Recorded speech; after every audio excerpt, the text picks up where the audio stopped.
నమస్తే, welcome to LRT news. నేను Pushpa. Bulletin లో ముందుగా హెడ్లైన్స్. ధర్మారం గ్రామంలో విషాదం, చెరువులో పడి 2 గొర్రెల కాపరుల మృతి. వేములవాడకు ఆర్టీసీ కనెక్టివిటీ విస్తరణపై ప్రభుత్వ విప్ ఆది శ్రీనివాస్ విజ్ఞప్తి. వేములవాడలో గంజాయి సాగుపై పోలీసుల దాడి, యూపీ వ్యక్తి అరెస్ట్. అమ్మకు అక్షరమాల పరీక్షలు, 12,000 మహిళల హాజరు. తెలంగాణ అసెంబ్లీలో బట్టి విక్రమార్కపై సీఎం ప్రశంసలు.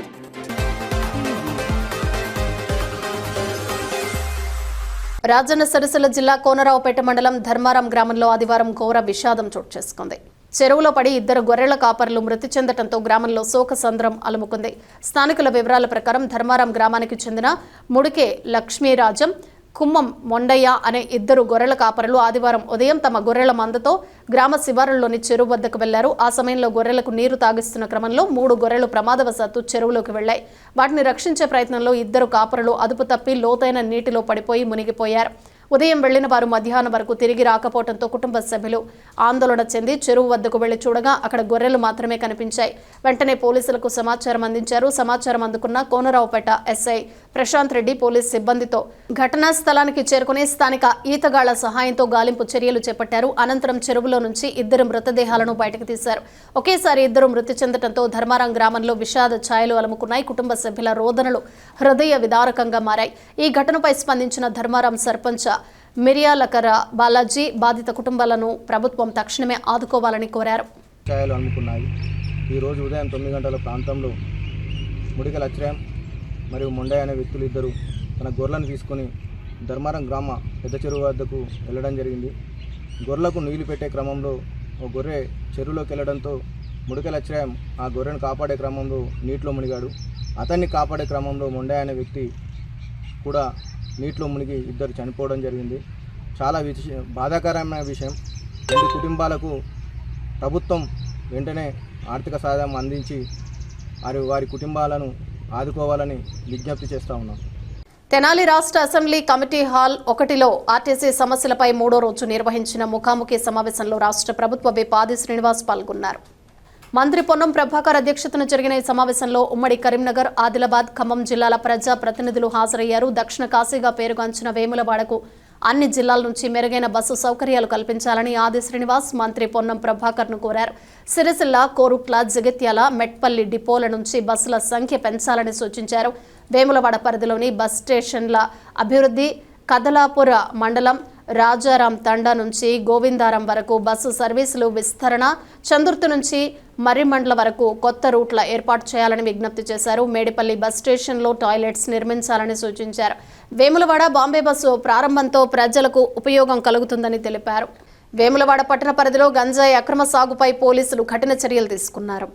అగ్రహారం గ్రామ శివారుల్లో గంజాయి మొక్కలను సాగు చేస్తున్నారనే విశ్వసనీయ సమాచారం అందడంతో వేములవాడ టౌన్ పోలీసులు వెంటనే చర్యలకు దిగారు. ఎస్ఐ శ్రీనివాస్ ఆధ్వర్యంలో సిబ్బంది ఘటనా స్థలానికి చేరుకుని పంచుల సమక్షంలో పంచనామా నిర్వహించారు. ఈ సందర్భంగా అక్కడ పెంచుతున్న గంజాయి మొక్కలను స్వాధీనం చేసుకున్నారు. ఘటనకు సంబంధించి ఉత్తరప్రదేశ్ రాష్ట్రానికి చెందిన అచ్చేలాల్ను అదుపులోకి తీసుకుని పోలీస్ స్టేషన్కు తరలించారు. నిందితుడిపై కేసు నమోదు చేసి ఇన్ఛార్జ్ ఇన్స్పెక్టర్ శ్రీనివాస్ అతడిని న్యాయస్థానంలో హాజరుపరచగా రిమాండ్కు తరలించినట్లు పోలీసులు తెలిపారు. ఈ చర్యలో పాల్గొన్న SI Srinivas, PC Mahipal, PC Santosh, home guard ఆనంద్లను డీఎస్పీ ఏ శ్రీనివాసులు అభినందించారు. గంజాయి సాగు, రవాణా, విక్రయం, వినియోగం వంటి నేరాలపై కఠిన చర్యలు తీసుకుంటామని పోలీసులు హెచ్చరించారు. ఇటువంటి అక్రమ కార్యకలాపాలపై సమాచారం ఉన్నవారు స్థానిక పోలీసులకు లేదా డయల్ 100కు తెలియజేయాలని, వారి వివరాలు గోప్యంగా ఉంచబడతాయని విజ్ఞప్తి చేశారు. ఒక ఖాళీ ప్రదేశం ఉన్నట్లు ఆ ఖాళీ ప్రదేశంలో గంజాయి మొక్కను పెంచుతున్నాడు. ఆ గంజాయి మొక్క చాలా సుమారు 6 అడుగుల వరకు ఉన్నది. అయితే అట్టి వ్యక్తిని ఆ గంజాయి పంచల సమక్షంలో ఆ గంజాయి మొక్కను సీజ్ చేసుకోవడం జరిగింది. అదేవిధంగా ఈ అచ్చేలాల్ అనేటువంటి వ్యక్తిని కూడా అరెస్ట్ చేసి ఈరోజు అతని కోర్టుకు పంపించడం జరుగుతుంది.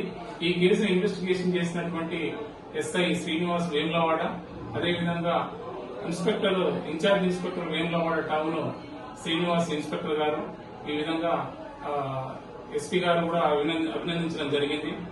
అయితే ముఖ్యంగా ఈ వేములవాడ పట్టణ ప్రజలకు చెప్పేది ఏంటంటే, ఈ గంజాయి తాగడం గాని, గంజాయిని మన కల్టివేషన్ చేయడం అంటే పండించడం కానీ, గంజాయిని అమ్మడం కానీ, గంజాయిని కలిగి ఉండడం కానీ, ఏ రకంగా ట్రాన్స్పోర్ట్ చేయడం కానీ, ఏ రకంగా చూసినప్పటికీ కూడా ఇది 1985 ఈ మాదక ద్రవ్యాలకు సంబంధించినటువంటి ఆ చట్టం అంటే ఎన్డీపీఎస్ యాక్ట్ 1985 ప్రకారము ఈ చట్టరీత్యా ఇది నేరం కాబట్టి ఇది మీకు ఎవరైతే ఇన్ఫర్మేషన్ గంజాయికి సంబంధించి సేవించడం కానీ, గంజాయికి సంబంధించి అమ్మడం కానీ మీకు తెలిసినట్లయితే మీకు మీ యొక్క ఇన్ఫర్మేషన్ అంతా గోప్యంగా పెట్టడం జరుగుతుంది. అదేవిధంగా మీరు 100 నంబర్కు డైల్ చేసినట్లయితే మీకు బాగుంటుందని చెప్పేసి ప్రజలకు ఈ సందర్భంగా విజ్ఞప్తి చేస్తున్నాను. Thank you. జగిత్యాల జిల్లా నాచుపల్లి గ్రామంలోని వాసవి హైస్కూల్లో 32వ వార్షికోత్సవ వేడుకలు శనివారం ఘనంగా నిర్వహించబడ్డాయి. మెస్మీరియా పేరుతో నిర్వహించిన ఈ కార్యక్రమం విద్యార్థుల ప్రతిభను ప్రతిబింబిస్తూ ఆకట్టుకుంది. కార్యక్రమానికి 9వ తరగతి విద్యార్థిని బూసా హనిత్రి టీం అందించిన ఓపెనింగ్ డాన్స్ ప్రత్యేక ఆకర్షణగా నిలిచింది. వారి నృత్య ప్రదర్శనకు హాజరైన అతిథులు, తల్లిదండ్రులు మెచ్చుకున్నారు. వాసవి విద్యా సంస్థల అధినేత బొడ్ల సతీష్ ఆధ్వర్యంలో నిర్వహించిన ఈ వేడుకలకు ట్రస్మా గౌరవ అధ్యక్షుడు యాదగిరి శేఖర్ రావు, స్థానిక ఎస్ఐ సందీప, బీఆర్ఎస్ నాయకుడు పునుగోటి కృష్ణారావు, భరత్, అజయ్ తదితరులు ముఖ్య అతిథులుగా హాజరయ్యారు. ఈ సందర్భంగా వారు విద్యార్థుల ప్రతిభను అభినందిస్తూ చదువుతో పాటు సాంస్కృతిక కార్యక్రమాల్లో రాణించాలని సూచించారు. రాష్ట్ర ప్రభుత్వ ఆదేశాల మేరకు రాజన్న సిరిసిల్ల జిల్లాలో వయోజన నిరక్షరాస్య మహిళల కోసం నిర్వహిస్తున్న అమ్మకు అక్షరమాల కార్యక్రమం కింద ఆదివారం పరీక్షలు నిర్వహించారు. కలెక్టర్ గరిమా అగర్వాల్ మార్గదర్శకత్వంలో డిఆర్డీఓ మెప్మా ఆధ్వర్యంలో జిల్లాలోని 23,375 మంది మహిళలకు 3 నెలల పాటు బోధన అందించారు. బోధన పూర్తి కావడంతో గ్రామ పంచాయతీ స్థాయిలో పరీక్షలు నిర్వహించగా మొత్తం 12,856 మంది మహిళలకు పరీక్షలకు హాజరయ్యారు. ఈ కార్యక్రమంలో ఐకేపీ అధికారులు, సిబ్బంది పాల్గొన్నారు. తెలంగాణ అసెంబ్లీలో ఉప ముఖ్యమంత్రి బట్టి విక్రమార్క గారి చిత్తశుద్ధి, నైపుణ్యం, పాలన పట్ల పట్టు, ప్రశ్నించే తత్వాన్ని ముఖ్యమంత్రి రేవంత్ రెడ్డి ప్రశంసించారు. ప్రజా ప్రభుత్వ ఏర్పాటులో ఆయన పాదయాత్ర కీలక పాత్ర పోషించిందని పేర్కొన్నారు. ఈ సందర్భంగా కాంగ్రెస్ సేవలను కూడా అభినందించారు. కాదు, అతను సమర్థవంతుడు. సెంట్రల్ యూనివర్సిటీలో చదువుకున్న వాళ్ళందరికంటే చదువులో, విద్యలో, జ్ఞానంలో నేర్పరి వాళ్ళందరికంటే, ఆడున్నోళ్ళందరికంటే ఏ పరీక్ష అయినా పెట్టండి, మా బట్టి విక్రమార్క గారు మొదటి స్థానంలో వస్తారు.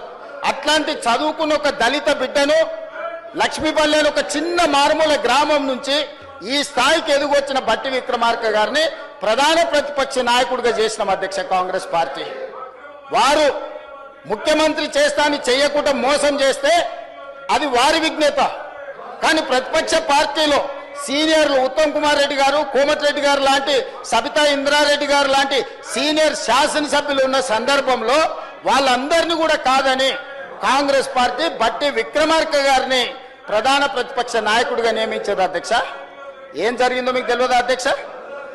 సంవత్సరం తిరగకుందే ప్రతిపక్ష నాయకుడిగా బట్టి గారు అక్కడ నిలబడి ఈ ప్రభుత్వాన్ని నిలదీస్తుండని, ఈ ప్రభుత్వ విధానాలను ప్రశ్నిస్తుండని, ఒక క్వాలిటీ డిబేట్ డిస్కషన్ ఇనిషియేట్ చేస్తున్నాడని కక్షగట్టి ఎమ్మెల్యేలను పార్టీ ఫిరాయించే విధంగా ప్రోత్సహించి ప్రధాన ప్రతిపక్ష హోదా కూడా గుంజుకున్నాడు అధ్యక్ష.